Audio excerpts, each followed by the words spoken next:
Welcome back to Reformed Thinking. It is good to have you with us today as we open up a new set of sources. Yeah, good to be here. We're doing something a little different today. Usually when people talk about church leadership, the conversation, it moves toward charisma or preaching ability Or or... maybe how well a guy can manage a budget. Exactly. But today, we are going to look at something much more specific and honestly a little bit tense. It is a tense topic, Yeah.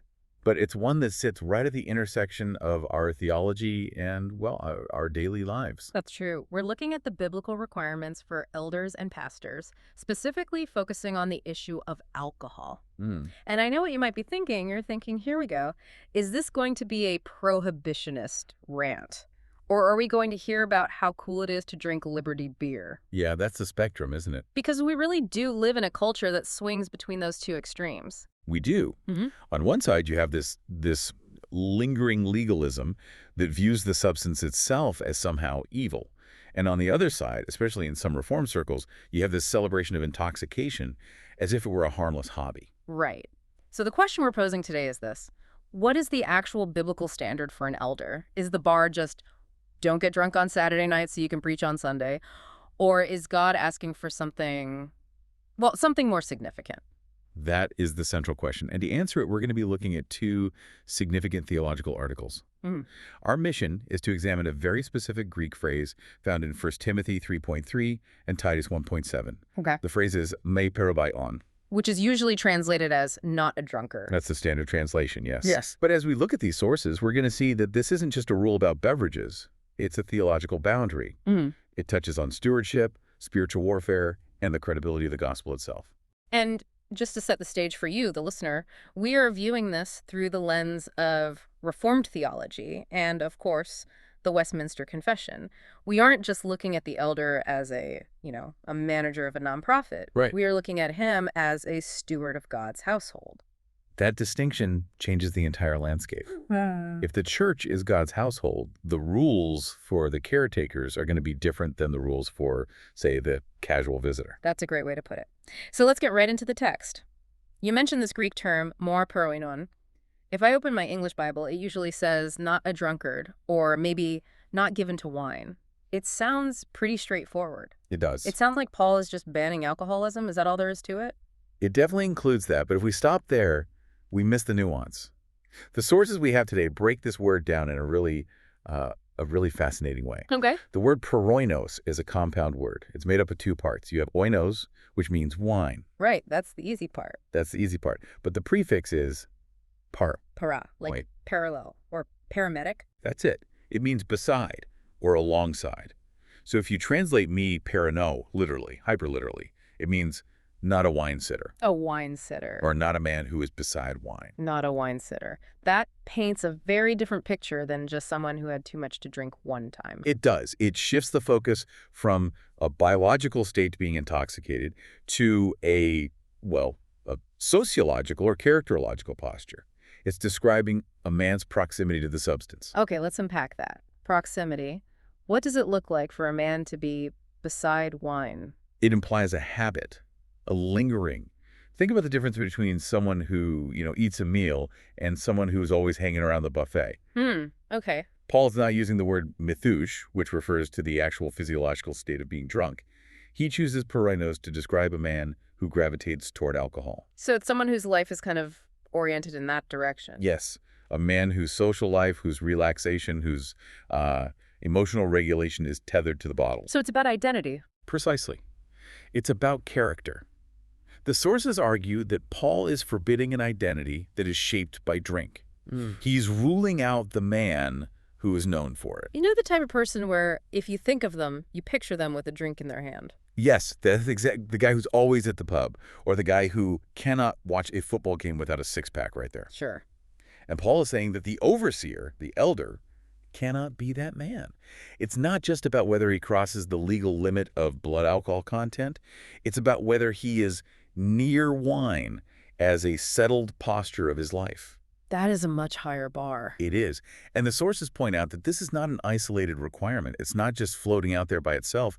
We have to look at the syntax, where this word sits in the list. In 1 Timothy 3, right. It's in that list of qualifications. Yes. And look at what it sits next to. In the Greek text, Mo paroinon is almost always placed right next to mu plectos. Which means? Not violent, or literally not a striker, Mm. not a guy who throws punches. Interesting. So you have not near wine and not violent sitting side by side. Is that accidental? The experts in these sources say no. It's not a random grocery list of sins. There's a logical connection here. A kind of cause and effect. Absolutely. In the ancient worldview, and frankly in common sense today, there is a cause and effect relationship. The removal of inhibition, which is what wine does, leads to the removal of restraint. Which leads to violence. Exactly. That makes sense. I mean, we see that in bar fights or, sadly, domestic abuse cases all the time. Correct. The source material puts it this way. The church is forbidden from ordaining a man beside wine because the flock cannot be entrusted to a man who is one drink away from losing his temper. Wow. One drink away. That really puts it into perspective. It does. And all of this sits under the main heading of the passage. The very first requirement Paul lists for an overseer is that he must be above reproach. Right. In Greek, that's an epilimptos. It means blameless or unaccusable. So not a drunkard or not a wine sitter is like a supporting pillar for that main idea of being above reproach. Correct. If the pillar of sobriety collapses, the whole roof of being above reproach comes down with it. So you can't be blameless if you're known as a man who lingers beside wine. No. The reputation itself is damaging to the office, to the gospel. So we have established that this is a character issue, not just a rule about a liquid. But I want to zoom out a bit. Why is God so strict about this? I mean, is he just a killjoy? Why does the leader have to be so guarded? To understand the why, we have to go back, way back. Old Testament. Yes, we need to look at the Old Testament shadows. One of our sources brings up a terrifying story from Leviticus chapter 10, the story of Nadab and Abihu. Oh, right. The sons of Aaron. The strange fire incident. Yes, these were priests. They were the sons of the high priest. They went into the tabernacle to offer incense, but they did it in a way the Lord had not commanded. They offered unauthorized fire. And the result was immediate judgment. Immediate and severe. Fire came out from the presence of the Lord and consumed them. They died on the spot, right there in the tabernacle. It is one of the scariest moments in the Torah. But what does that have to do with wine? That's the fascinating part.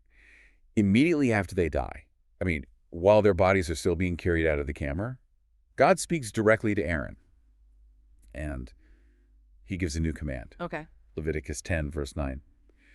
Drink no wine or strong drink, you or your sons with you, when you go into the tent of meeting, lest you die. Wait, so the implication is that Nadab and Abihu might have been drunk? Many commentators believe that, yes. Right. That their judgment was clouded by alcohol, which led them to treat the holy things of God carelessly. Like they just got sloppy with their duties. Exactly. But even if they weren't, God establishes the rule right then and there. It's a permanent statute, and he gives the reason. Which is? You are to distinguish between the holy and the common, and between the unclean and the clean. Distinguishing between the holy and the common. So the priest needed a sharp mind, a clear head. Correct. The priest's job was a terrifyingly noble stewardship. He was handling the sacrifices. He was mediating between a holy God and a sinful people. He could not afford to be fuzzy. He couldn't afford to have his edges dulled. No. He needed absolute cognitive clarity to handle the things of God properly. His mind had to be as sharp as the sacrificial knife. Okay, but that's the Old Testament priesthood. We're in the New Covenant. We have grace. Does that same standard apply to a pastor in 2026? The argument from the source is an argument from the lesser to the greater. Okay, walk me through that. Think about it. If the Old Covenant priests needed sobriety to handle the shadows, the blood of bulls and goats, the types and figures, how much more does the New Covenant overseer need vigilance? Because he is handling. Because he is handling the reality. He's handling the mysteries of the gospel. He is stewarding blood-bought souls. The stakes are actually higher, not lower. That is a powerful point. We tend to think the Old Testament was the serious time and now we can kind of relax. But you're saying the responsibility is actually heavier. It is. The source references Proverbs 31 as well. It's advice to King Lemuel from his mother. Right. It is not for kings to drink wine, lest they drink and forget what has been decreed and pervert the rights of all the afflicted. So kings need to be sober to rule justly. Yes. And elders are called to rule. They're called to judge within the church. They have to make difficult decisions about discipline, about doctrine, about protecting the sheep from wolves. And you cannot do that if you're mentally compromised. You cannot. If a man's judgment is impaired, he cannot protect the vulnerable. He cannot apply discipline impartially. So, the reason for the rule is not that God hates wine. It's that God loves his church. He wants leaders who are fully awake. Fully present, fully vigilant. This brings us to the theological synthesis. We've talked about the Greek, we've talked about the Old Testament. Now let's talk about the nature of the job itself. You mentioned stewardship. Yes. Titus 1.7 calls the overseer God's steward. And that word steward is crucial. A steward manages a household that does not belong to him. Right. It's not his church, it's Christ's church. He's just the caretaker. Correct. And drunkenness, or even just that heavy lingering beside wine, fits the profile of a consumer, not a caretaker. A consumer is there to indulge. A caretaker is there to watch. Yeah. The source makes a very practical point here. What happens when the midnight call comes? The midnight call, I think every pastor knows what that is. Yeah, it's 2:00 over a.m., a marriage is just blown up, someone has attempted suicide, a tragedy has struck a family, the phone rings. Right. If the elder has spent the evening beside wine, maybe he's not falling down drunk, but he's fuzzy, he's slow, he's impaired. Is he fit to handle that crisis? No. Yeah. He's useless in that moment. Or worse, he's dangerous. He is dangerous. He cannot offer clear counsel. He can't pray with vigilance. He's rendered himself unfit for duty because he prioritized his own relaxation over his readiness. His own comfort over his calling. Yes. And that connects to the idea of sin as bondage, does it not? It does. The Bible views sin as slavery. And drunkenness is a specific kind of surrender. It's a surrender of self-government. When you look at Ephesians 5.18, Paul sets up a direct contrast. He says, do not get drunk with wine, but be filled with the Spirit. We usually just quote that as a command. But why those two things? Why contrast wine and the Spirit? Because they are competing forms of filling. They're competing sources of power. The expert source calls drunkenness a counterfeit filling. A counterfilling. I like that. Think about why people drink. They want courage. They want relief from anxiety. They want a mood lift. They want to take the edge off. That's it. They're seeking a chemical solution to a spiritual need. They are looking to creation to give them what only the Creator can give. So when a leader does this, he is demonstrating in that moment a lack of reliance on the Spirit. And that has to affect his public witness. Hugely. We talked about being above reproach. Paul says an elder must have a good reputation with outsiders. Right, with those who aren't believers. If a leader is known as a wine-near man, it confirms the world's cynicism. The world looks at him and says, see, his gospel doesn't actually give him peace. He needs the same crutch I do to get through the day. He's no different. He just wears a suit on Sunday. That's convicting. It really challenges the idea that freedom means doing whatever we want. Which leads us to the confessional framing. Okay. Because we are, after all, Reformed. We love our liberty. We believe in the Westminster Confession. We do. And I can hear someone shouting at their phone right now, but Christian liberty, God gave us wine. It's in Psalm 104. It makes the heart glad. And that listener is correct. The sources are very careful here. They are not arguing for prohibitionism. They affirm that wine is a created good. A gift from God. A gift from God. It is distinct from the sin of drunkenness. The Westminster Confession of Faith, chapter 20, is clear. God alone is Lord of the conscience. No man-made rule can bind us where Scripture has left us free. So if I'm a regular church member, I can have a glass of wine with dinner. I am not sinning. Correct. But here's the pivot. The Westminster Larger Catechism, when it explains the sixth commandment, thou shalt not kill, lists the duties required to preserve life. Okay. And it includes the sober use of meat, drink, and physic or medicine. And it lists intemperance as a sin because it endangers life and judgment. So there's an ethical duty for everyone to be sober-minded. Yes. But for the elder, there's an even higher standard. This is where the concept of mastery comes in. The expert source distinguishes between the private member and the public office. The office carries a different weight. It does. An elder voluntarily limits his liberty for the sake of the weaker brother. Like Paul says in 1 Corinthians 8, if food makes my brother stumble, I will never eat meat. Correct. The elder asks a different question. The immature Christian asks, is this allowed? Can I get away with this? The mature leader asks, does this serve the flock? And am I mastered by this? That phrase, am I mastered by this, is key. It is. 1 Corinthians 6.1. All things are lawful for me, but I will not be enslaved by anything. If a man cannot give up alcohol, if the thought of abstaining makes him angry or irritable or just plain miserable, then he is already mastered. He's not free. He's not free. He is a slave to his liberty, which is a terrible irony. This brings us to a very modern, very specific cultural issue. The source calls it craft beer Christianity. Yes. And this is going to step on some toes. I think we have all seen this, especially in the younger reform movement. There is this trend where flaunting alcohol consumption is almost seen as a badge of honor. It is. It's like, look at me, I'm not a legalist fundamentalist. I drink IPAs and listen to indie music. It's a reaction. It's a pendulum swing away from the legalism of the previous generation. But the source argues it has become an idol of its own. The idol of relatability. Yes, the idol of relatability. We think that drinking makes us more missional. We think if I can match the world drink for drink, they'll listen to my gospel. But does that work? Does that actually win people to Christ? The source argues no. It posits that this is positioning oneself beside wine rather than beside Christ. It's seeking approval from the culture by mimicking the culture, not by offering a compelling alternative. The expert source uses a term that really stuck with me, liquid sovereignty. That is a piercing phrase. Liquid sovereignty. Can you unpack that? It describes the functional atheism of a pastor who finishes a hard day, maybe a brutal elder meeting, maybe a tragedy, and the very first thing he does is pour a drink. Functional atheism. That is heavy. It is heavy, but think about the theology of it. In that moment of stress, who is his God? Where does he go for peace, for comfort, for rest? He's not going to the throne of grace. He's going to the bottle. He's acting as if God cannot soothe him, but alcohol can. That's it. And the danger is the idol of comfort. If your patience with your kids, your relaxation, your ability to be nice to your wife depends on that drink, you have crossed the line. From liberty to slavery. Yes.